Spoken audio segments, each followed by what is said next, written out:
Marwar bulletin देखने वाले सभी दर्शकों को चंद्रमोहन कल्ला का नमस्कार, राम राम न खम्मा गणिसा। आज के समाचारों में हम राजस्थान को लेकर के बातचीत करेंगे कि आखिरकार पिछले दो लोकसभा चुनाव 2014 और 2019 में क्लीन स्वीप करने वाली भारतीय जनता पार्टी 11 सीटें कैसे हार गई।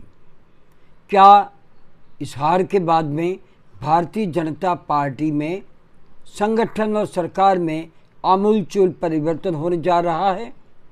क्या एक बार फिर पूर्व मुख्यमंत्री वसुंधरा राजे की भूमिका महत्वपूर्ण होगी और वे अब फिर से राजस्थान की बागडोर संभालने जा रही है? ऐसे कई प्रश्न हैं जो कि अब निकल कर के सामने आ रहे हैं।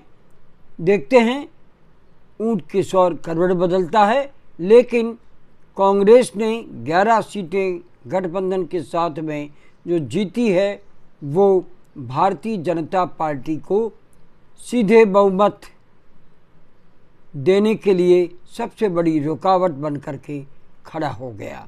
वरना आज अगर ये 25 में से 25 सीटें भाजपा के पास होती तो आज भाजपा बिल्कुल दिल्ली के शासन के करीब होता, उन्हें 1-2 सीट की ही ज़रूरत पड़ती। आज हम इसी के बारे में चर्चा करने जा रहे हैं। चर्चा करें उससे पहले हम जानना चाहते हैं आपको ये चैनल कैसा लगता है। अगर आपको ये चैनल पसंद है तो इसे सब्सक्राइब करें, लाइक करें, शेयर करें और इस चैनल को बढ़ावा दें। लोकसभा चुनाव के नतीजों के बाद नई राजस्थान की भारतीय जनता पार्टी सरकार पर बड़े सवाल उठने लगे हैं। विधानसभा चुनाव में 6 माह पहले जो जीत की चमक थी वो आज लोकसभा चुनाव के परिणाम के बाद में स्वतः ही खत्म होती नज़र आ रही है। स्थानीय मुद्दे हावी होना व प्रत्याशी चयन में चूक की वजह से भारतीय जनता पार्टी को इतना बड़ा नुकसान राजस्थान में उठाना पड़ा। चुनावी नतीजों में भाजपा केवल 11 सीटें ही नहीं हारी बल्कि बागीदोरा सीट पर हुआ उपचुनाव भी हार गई। ये भजनलाल सरकार की विफलता ही कहा जा सकेगा।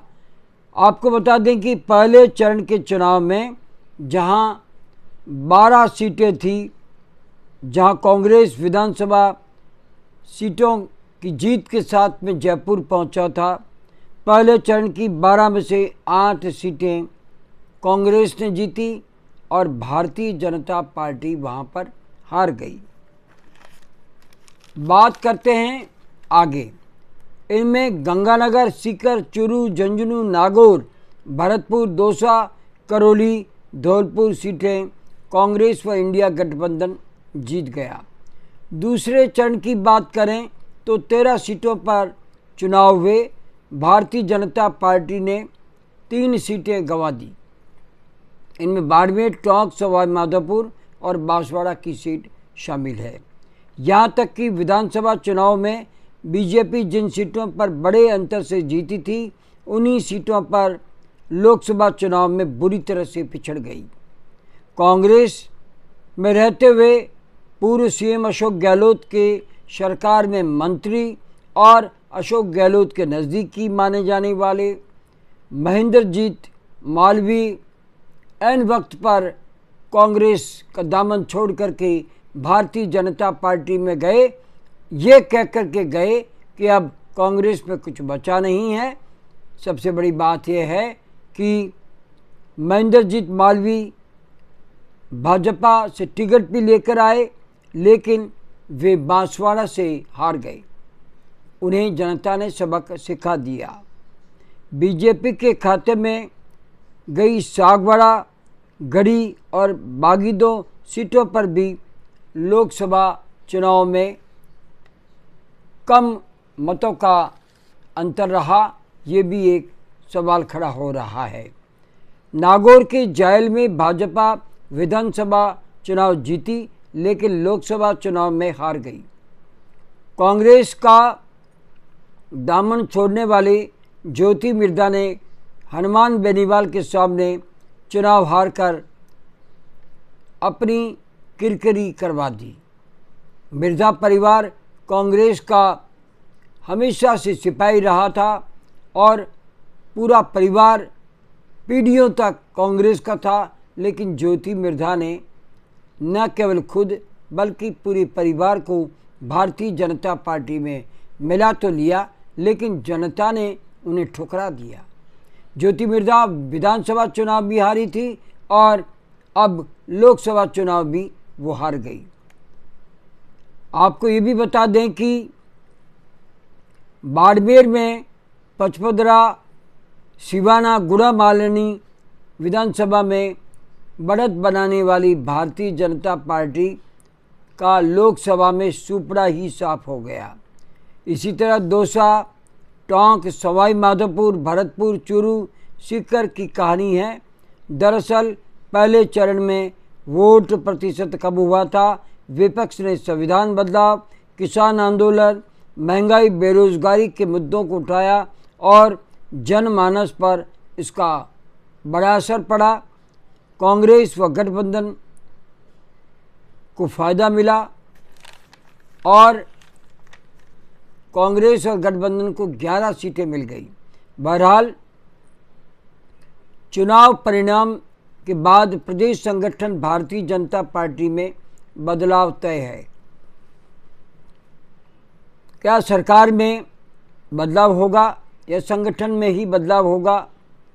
वसुंधरा राजे पूर्व मुख्यमंत्री का कद इन चुनाव परिणामों के बाद में क्या बढ़ने वाला है? क्या सीएम भजनलाल को बदल दिया जाएगा? एक प्रश्न जो सबसे बड़ा चर्चा का विषय बना हुआ है, तो क्या राजस्थान की बागडोर एक बार फिर वसुंधरा राजे को सौंपी जा सकती है?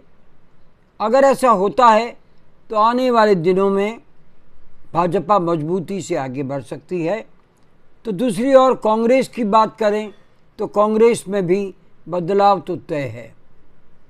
11 सीटें जीतने के बाद में अगर हम राजस्थान को बांटें तो इन 11 सीटों पर निसंदेह अशोक गहलोत के कामकाज की जीत मानी जा रही है और इन 11 सीटों में से मारवाड़ की सीटें जो हारी है वो अशोक गहलोत के लिए राजनीतिक हार माना जा सकता है। जालोर, सिरोही में उनके पुत्र वैभव गहलोत एक बार फिर चुनाव हार गए, तो जोधपुर जो कि अशोक गहलोत का गृह क्षेत्र है, यहाँ पर कांग्रेस का हारना, और सबसे बड़ी बात कि लोहावट और फलोदी में कांग्रेस प्रत्याशी कर्ण सिंह उचाड़ा बढ़त बनाए रहे, जबकि जोधपुर की तीनों सीटें सूरसागर शहर और सरदारपुरा, जहाँ से खुद अशोक गहलोत विधायक हैं, वहाँ से भी वे बढ़त नहीं बना पाए। और ये भी तय है कि कर्ण सिंह उचाड़ा के लिए जिस ढंग से कांग्रेस संगठन को ताकतवर बनकर के सामने आने वाला था और जिस तरह से प्रदेश संगठन के साथ में खुद अशोक गहलोत को कुछ ज़्यादा सभाएं करनी थी, कुछ ज़्यादा ताकत लगानी थी, अगर ऐसा होता तो निसंदेह कर्ण सिंह उचाड़ा गजेंद्र सिंह शेखावत को इस बार हरा सकते, क्योंकि गजेंद्र सिंह शेखावत के विरुद्ध में पूरा राजपूत समाज था। लेकिन ये तय है कि शेखावत ने शानदार चुनाव लड़ा और अपनी जहाँ जहाँ कमियाँ थी वे दूर करते चले गए और संजीवनी घोटाला जिस तरह से कांग्रेस ने फैलाया, संजीवनी घोटाला जोधपुर में नहीं चला और शेखावत को एक बार फिर जोधपुर की जनता ने 1 लाख से अधिक वोटों से हरा करके दिल्ली भेजा है और उम्मीद करते हैं कि मोदी सरकार में वे फिर से मंत्री बनेंगे। लेकिन जालोर और जोधपुर की हार के बाद में और बाड़मेर में जिस तरह से हरीश चौधरी ने उम्मीद आराम को जबरन टिकट दिलाया और जीत दिलाई, उसके बाद हरीश चौधरी का कद बढ़ता नज़र आ रहा है।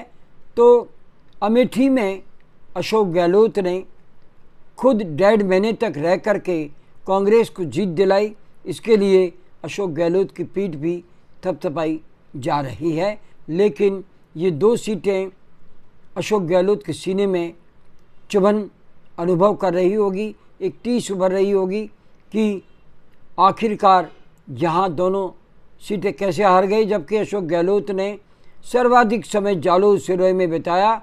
उसके बावजूद भी वहाँ की जनता ने मोदी के नाम पर वहाँ वोट दिया, ये तय माना जा रहा है, क्योंकि वहाँ पर SC ST, माली समाज और जाट समाज, राजपूत समाज के बहुतायत वोट हैं, जो कि पूरी तरह से वैभव गहलोत को नहीं मिले। ये ऐसा परिणाम बता रहा है, तो इसलिए वैभव गहलोत चुनाव हारे। लेकिन ये हार, जैसा कि लुम्बाराम जो जीत करके गए हैं दिल्ली, उन्होंने पत्रकारों से बातचीत में कहा, मेरा चुनाव वैभव गहलोत के साथ में नहीं था बल्कि अशोक गहलोत से था, तो अशोक गहलोत की ये हार मानी जाएगी।